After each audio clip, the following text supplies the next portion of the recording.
बाबूजी कहा करते थे, अरुण, निमाड़ की ये माटी हमें मां की तरह पालती है और नर्मदा मैया की लहरें हमारे इस अंचल को पोषती हैं। इस धरती का कर्ज है हम पर। यहां रहने वाले सारे लोग हमारा परिवार हैं। इनकी सेवा करके ही हमें इस माटी का कर्ज उतारना है। देश की हृदय स्थल मध्य प्रदेश के निमाड़ क्षेत्र का यह जिला खरगोन है। निमाड़ की माटी की जो तासीर है वो यहां के लोगों की जिंदगी में साफ देखी जा सकती है। बिल्कुल निश्चल, अल्हड़ और सहनशील।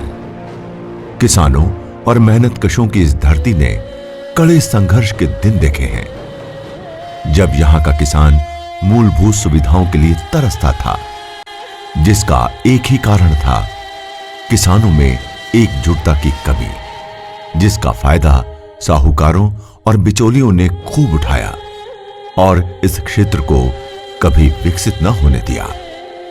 लेकिन कहते हैं, जब जुल्म अपनी हदें पार कर जाता है, शोषण अपना फन फैलाकर मासूम को डसने लगता है, तो इस संकट से छुटकारा दिलाने के लिए एक नायक का जन्म होता है।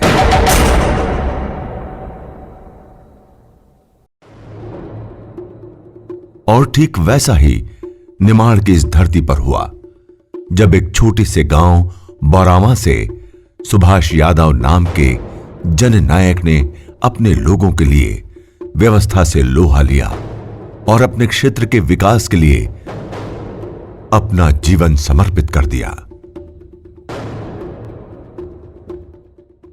कहते हैं, विशाल बरगद के नीचे छोटे पौधे पनप नहीं पाते हैं, किंतु अगर आगे बढ़ने की चाह हो, औरों के लिए कुछ करने का जज्बा हो, तो सब कुछ संभव है।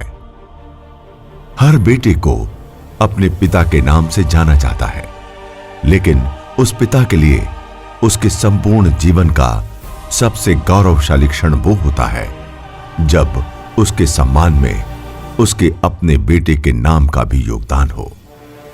ठीक वैसा ही हुआ जब कांग्रेस के कद्दावर नेता सुभाष यादव के बड़े बेटे अरुण यादव ने राजनीति में पदार्पण किया।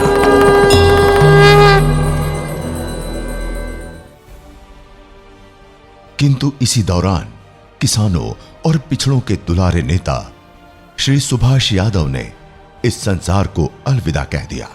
पुत्र के रूप में अरुण यादव के लिए अत्यंत ही दुख की घड़ी थी। निमाड़ के सपूत को असमय विदा करते हुए न केवल युग पुरुष का असामयिक अवसान हुआ और विरासत के नए सूरज पर प्रकाश फैलाने की महत्ती जिम्मेदारी आ गई। दिग्विजय सिंह की सरकार में लगातार 10 साल तक उप मुख्यमंत्री और बाद में मध्य प्रदेश कांग्रेस कमेटी के अध्यक्ष रहे सुभाष यादव के सुपुत्र अरुण यादव ने इंदौर के डेली कॉलेज में पढ़ाई और ग्रेजुएशन करने के बाद राजनीति की चकाचौंध से दूर रहकर अपने पैतृक गांव बोरावा में खेती किसानी करने लगे। इसके बाद कांग्रेस ने श्री अरुण यादव को 2007 के उपचुनाव में कृष्ण मुरारी मोघे के विरुद्ध चुनावी रण में उतारा। सुभाष यादव के कुशल नेतृत्व में अरुण यादव ने जीत के पुराने सारे रिकॉर्डों को ध्वस्त करते हुए भाजपा के कृष्ण मुरारी मोघे को 1,18,000 से भी अधिक मतों से पराजित कर जीत का सेहरा बांधा। चुनाव जीतने के बाद अरुण यादव कांग्रेस की राजनीति के रंग में रंग गए। वे निमाड़ की राजनीति के सिरमौर हो गए। चुनाव में मतदाताओं से किए गए वादों को भी पूरा करने के लिए अरुण यादव ने अपनी ओर से कोई कोर कसर बाकी नहीं रखी। अरुण यादव ने राजनीति की दुरह राह पर अपने काम के बूते न ही केवल सफलता हासिल की, बल्कि समूचे देश में अपना मुकाम भी हासिल किया है। क्योंकि मैं किसान का बेटा और किसानी करता हूं, खेती किसानी से जुड़ा हुआ हूं। जब पहली दूसरी सरकार हमारी बनी तो किसानों के हित में आदरणीय सोनिया गांधी जी और मनमोहन सिंह जी ने 72,000 करोड़ की कर्ज माफी की योजना चलाई थी और जिसका लाभ इस देश के प्रत्येक किसान को हमारी सरकार ने दिया था। अरुण यादव ने पिता की विरासत को आगे बढ़ाया है। अब इसी पथ पर उनके छोटे भाई सचिन यादव भी अग्रसर हैं। वे हाल ही में दिसंबर 2013 के चुनाव में कसरावत से विधायक निर्वाचित हुए हैं। वर्ष 2009 में खंडवा लोकसभा क्षेत्र में भाजपा के दिग्गज नेता नंद कुमार सिंह चौहान पिछले 4 लोकसभा चुनाव से जीत हासिल करते हुए अंगद की तरह पैर जमाए हुए बैठे थे। कांग्रेस पार्टी ने भाजपा के इस गढ़ में किला ढहाने के लिए अरुण यादव को लोकसभा चुनाव 2009 के मैदान में उतारा। निमाड़ की चिलचिलाती जानलेवा भीषण गर्मी में अरुण यादव ने खंडवा को छोड़ गांवों की सुध ली। सुबह सूर्योदय के पहले ही वे सीधे गांवों में जनसंपर्क के लिए पहुंच जाते और देर रात तक एक दिन में 20 से 25 गांवों में सीधे मतदाताओं से संपर्क करते। उन्हें गांव में मतदाताओं का अपार जन समर्थन मिला। मतगणना में जब मतपेटियां खुली तो अरुण की मेहनत रंग लाई। हर गांव से अरुण यादव को चुनाव में बढ़त मिली। उन्होंने 50,000 से भी अधिक मतों से जीत का रिकॉर्ड कायम किया। अरुण यादव की इस चुनावी जीत का जश्न लोकसभा क्षेत्र खंडवा में लगातार 6 महीने तक कार्यकर्ता मनाते रहे। चुनाव जीतने की खुशी में कार्यकर्ताओं द्वारा निकाली जा रही रैलियों में व्यस्त अरुण यादव को कांग्रेस के अध्यक्ष श्रीमती सोनिया गांधी ने तत्काल दिल्ली तलब किया और कहा कि तुम्हें मंत्री पद की शपथ लेना है। आजादी के बाद पहली बार निमाड़ अंचल को दिल्ली की सरकार के मंत्रिमंडल में प्रतिनिधित्व मिला।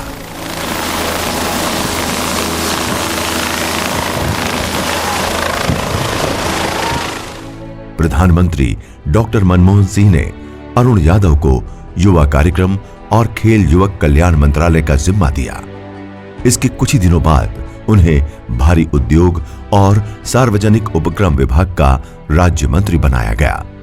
फिर कृषि एवं खाद्य प्रसंस्करण विभाग का राज्य मंत्री बनाया गया।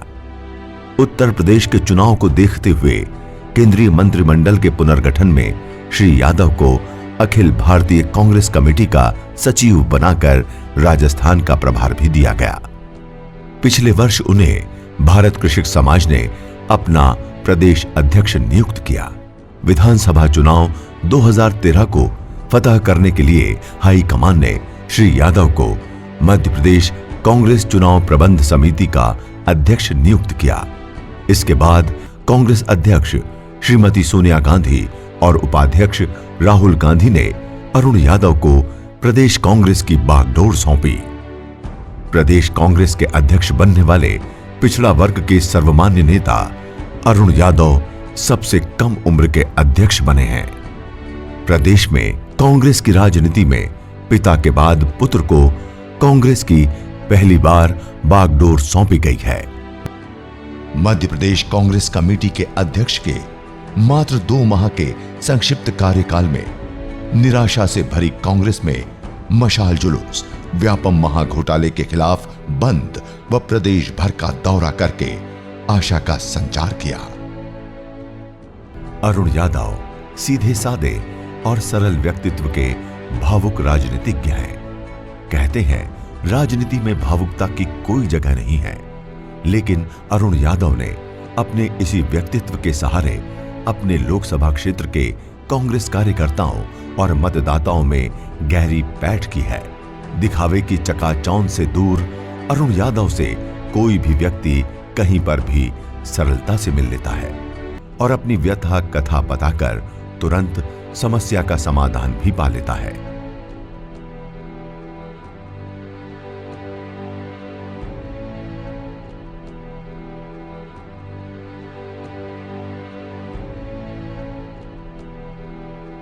अरुण यादव का लोकसभा क्षेत्र 4 जिलों खंडवा, बुरहानपुर, खरगोन और देवास तक फैला हुआ है। उन्होंने लोकसभा चुनाव में मतदाताओं से जो भी वादे किए थे उसे पूरा करने का भरपूर प्रयास किया है। गांव और शहरों में आधारभूत और बुनियादी सुविधाएं उपलब्ध कराने के लिए श्री यादव ने सर्वाधिक प्रयास किए हैं। शिक्षा, स्वास्थ्य, बिजली, पानी, सिंचाई के साधन, आवागमन की सुविधा हेतु सड़कों के निर्माण पर उन्होंने सर्वाधिक ध्यान दिया है। अरुण यादव ने केंद्र सरकार से राजीव गांधी ग्रामीण विद्युतीकरण योजना के तहत अपने लोकसभा क्षेत्र के चारों जिलों खंडवा, बुरहानपुर, खरगोन और देवास के लिए 174 करोड़ रुपए की धनराशि स्वीकृत कराई है। इस योजना का लाभ टोले मजरे गांव के लोगों के साथ अन्य गरीबों और किसानों को भी मिलेगा। उन्होंने बुरहानपुर में केंद्रीय विद्यालय की स्वीकृति कराई है।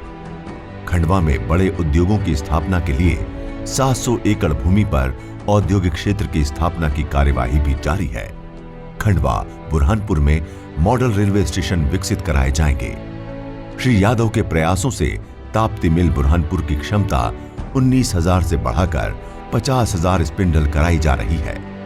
नेपानगर के कागज कारखाने के लिए उन्होंने 800 करोड़ रुपए का रिवाइवल पैकेज बनाकर केंद्र सरकार को दिया है।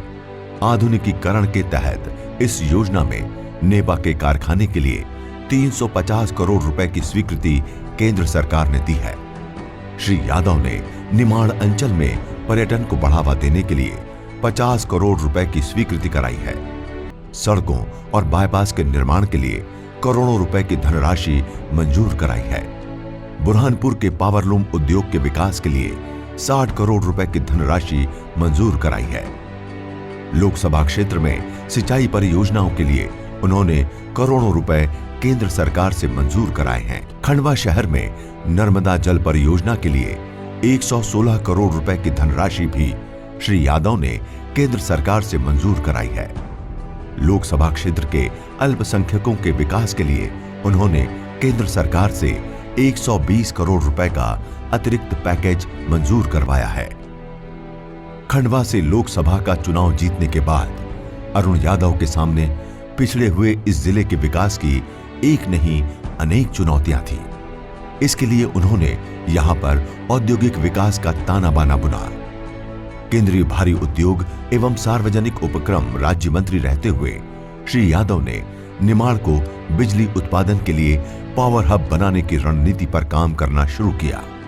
एनटीपीसी के माध्यम से अपने लोकसभा क्षेत्र में खरगोन जिले के सिलदा बेड़िया में बिजली संयंत्र की स्थापना के कार्य की मंजूरी श्री यादव ने दिलाई और ताबड़तोड़ भूमि सर्वे के लिए 5 करोड़ रुपए की मंजूरी दिलवाकर इस कार्य की शुरुआत भी उन्होंने स्वयं यहां आकर की। यहां पर लगभग 11,000 करोड़ रुपए की धनराशि से 1300 मेगावाट बिजली का उत्पादन करने के लिए एनटीपीसी बिजली संयंत्र की स्थापना करने जा रही है। इसके अलावा खंडवा के मुंदी गांव में भी 1600 मेगावाट बिजली के उत्पादन हेतु एक संयंत्र की स्थापना की जा रही है। भारत हैवी इलेक्ट्रिकल्स लिमिटेड और मध्य प्रदेश शासन के साथ हुए करारनामे के तहत लगभग 10,000 करोड़ रुपए से अधिक की लागत से यहां पर विद्युत तापगृह स्थापित किया जाएगा। इसके अलावा निमाड़ क्षेत्र में इंदिरा सागर परियोजना और ओमकारेश्वर परियोजना से भी बिजली का उत्पादन किया जा रहा है। साथ ही खरगोन जिले में महेश्वर जल विद्युत परियोजना से भी जल्दी ही बिजली का उत्पादन शुरू होने की संभावना है। इन तीनों परियोजनाओं की स्थापना में सुभाष यादव जी का प्रमुख योगदान रहा है। गांव के किसान और मजदूर के बच्चों को रोजगारोन्मुखी शिक्षा दिलाने के जतन में अरुण यादव लगे रहते हैं। स्वर्गीय सुभाष यादव ने शहरी भागदौड़ और चकाचौंध से दूर बोरामा गांव में अत्याधुनिक अंतर्राष्ट्रीय स्तर के आवासीय engineering college, Jawaharlal institute of technology और फार्मेसी कॉलेज के साथ ही MBA, MCA, DEd, BEd, MEd कॉलेजों की स्थापना के साथ ही अंग्रेजी माध्यम के higher secondary school Priyadarshini public school की स्थापना की है। खरगोन में भी औद्योगिक प्रशिक्षण संस्थान, जवाहरलाल नेहरू महाविद्यालय और कंप्यूटर शिक्षा के लिए Nimar institute of information technology and science की स्थापना की है। आज संपूर्ण पूर्व और पश्चिम निमाड़ क्षेत्र के लिए बोरावा एक अत्याधुनिक शिक्षा का केंद्र बन गया है। इन शैक्षणिक संस्थाओं में लगभग 4000 विद्यार्थी अध्ययनरत हैं। बोरावा गांव आज देश भर में संपूर्ण शैक्षणिक कॉम्प्लेक्स के रूप में मशहूर है। यहाँ के टेक्नोक्रेट आज देश विदेश में जानी मानी बहुराष्ट्रीय कंपनियों में सेवाएं देकर बोरावा का नाम गौरवान्वित कर रहे हैं। पिता के पद चिन्हों पर ही चलते हुए अरुण यादव ने गरीब विद्यार्थियों के लिए अरुण यादव ने केंद्रीय विद्यालयों, नवोदय विद्यालयों के साथ ही केंद्र सरकार से बलड़ी, हरसूद, पंधाना, बागली, कन्नौद, खातेगांव, भगवानपुरा, झिरनिया, बुरहानपुर और खकनार में मॉडल स्कूल भी स्वीकृत कराए हैं। वर्ष 2006 में अरुण यादव ने पहली बार आस्था यात्रा का आयोजन किया था। ये आस्था यात्रा पूरी तरह से अराजनैतिक धार्मिक पदयात्रा रहती है, जिसमें सभी जाति, धर्म और संप्रदाय के लोग शामिल होते हैं। इस आस्था यात्रा ने भाजपा की धार्मिक यात्राओं को कड़ी चुनौती दी है। निमाड़ मालवा अंचल में आस्था यात्रा ने एक भव्य और ऐतिहासिक स्वरूप ले लिया है। कांग्रेस अध्यक्ष सोनिया गांधी के आशीर्वाद से खरगोन के बाद खंडवा से अरुण यादव को लोकसभा चुनाव लड़ने का मौका मिला और जीत हासिल की। कांग्रेस उपाध्यक्ष राहुल गांधी ने खंडवा आकर अरुण यादव के समर्थन में चुनाव रैली को संबोधित कर उनका हौसला बढ़ाया और उनकी जीत में प्रमुख भागीदारी भी अदा की। चुनाव जीतने के बाद अरुण यादव को सोनिया गांधी ने बधाई देकर तत्काल दिल्ली तलब किया और केंद्रीय मंत्रिमंडल में शामिल किए जाने की खुशखबरी दी। इसके अलावा जब भी आवश्यकता पड़ी, श्रीमती सोनिया गांधी व श्री राहुल गांधी ने हर राजनीतिक व पारिवारिक अवसरों पर स्वयं उपस्थित होकर अपने परिवार के सदस्य की तरह अरुण यादव जी को मार्गदर्शन व प्रेरणा देते रहे हैं। राहुल गांधी के साथ अरुण यादव ने उत्तर प्रदेश का दौरा भी किया। विधानसभा चुनाव 2013 में सोनिया गांधी और राहुल गांधी ने पिछड़े वर्ग के इस सर्वमान्य नेता अरुण यादव को प्रदेश कांग्रेस अध्यक्ष की बागडोर सौंपी है। लोकसभा चुनाव 2014 अब अरुण यादव के नेतृत्व में लड़ा जा रहा है। अरुण यादव का ये छोटा सा परिचय नाकाफी है। उनके त्याग, सेवा, समर्पण और परिश्रम को बताने के लिए बस इतना ही कहा जा सकता है। विरले होते हैं वो लोग जो पोंछते हैं औरों की आंखों से आंसू, जो चुनते हैं औरों की राहों से कांटे। बहुत आसान है खुद के लिए जीना, मुश्किल है औरों के लिए जीना। कुछ तो आपको पंजा खोल देंगे, कितने बार पूछोगे, कितने बार। मगर कुछ लोग ऐसा कर जाते हैं। ये बहुत अच्छे लोग हैं, कांग्रेसी, कट्टर कांग्रेसी, इनके पिताजी भी कांग्रेसी। विरले होते हैं वो लोग। कसम है हमको इस माटी की, कसम है मां रेवा के घाटों की, कसम है हमको पसीने सींचे खेतों की, कसम है दाना उगलते खलिहानों की, कसम है हमको किसान के मेहनत की, कसम है युवा सपनों की हिम्मत की, कसम है माओ के आंचल की, कसम है राखी के बंधन की, असमत माँ बहनों की अब न लुटने देंगे, हम ये जुल्म की तस्वीर बदल देंगे। अब न हो कोई व्यापम, न मनाए बेटों के पिता मातम, न छीने कोई हक मजदूरों के, मौत के फरमान न बने बिल बिजली के। ओले गिरे आंधी आए या आ जाए बाढ़, अर्थियां न उठे घर से अब किसानों के। भ्रष्टाचार का दानव इस जमी पर रख न पाए कदम, न गूंजे आलाप गुंडागर्दी और रिश्वतखोरी का हरदम, हम ये जुल्म की तस्वीर बदल देंगे। कसम है हमको इस माटी की, कसम है माँ रेवा के घाटों की, हम ये जुल्म की तस्वीर बदल देंगे। विकास हो फिर से, अरुण ही हो फिर से, निमाड़ की माटी का बेटा अरुण यादव, निमाड़ के विकास के लिए फिर से अरुण यादव को चुनिए।